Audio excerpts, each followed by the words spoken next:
राम, माझं नाव बाबूराव शिवाजीराव दोगदण, राहणार निळा, तालुका, जिल्हा नांदेड. मी हायपी ब्लोटूफर्ट कंपनीचे हायपी आणि कॅनबी हे दोन प्रॉडक्ट साहेबाच्या म्हणण्यानुसार वापरली. मी काय पहिल्यानं मी माझ्या स्वतःच्या यानं औषधं आणून वापरत गेलो, तर मला काही रिझल्ट आला नाही. साहेबाच्या म्हणण्यानुसार दोन औषधं आणून फवारणी केली. फवारणी केल्याच्या नंतर मला असा रिझल्ट आला की माझ्या कापसाची बोंड पण साईज पण वाढली,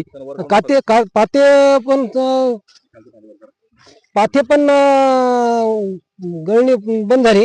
आणि बघून घ्या, आता हे 5 बाय 1.5 फुटाचं अंतर आहे, तर एका एका झाडाला 100 बोंड आहे बघा. आणि पाते चालूच होतं. आणि अजून हे अंकुरची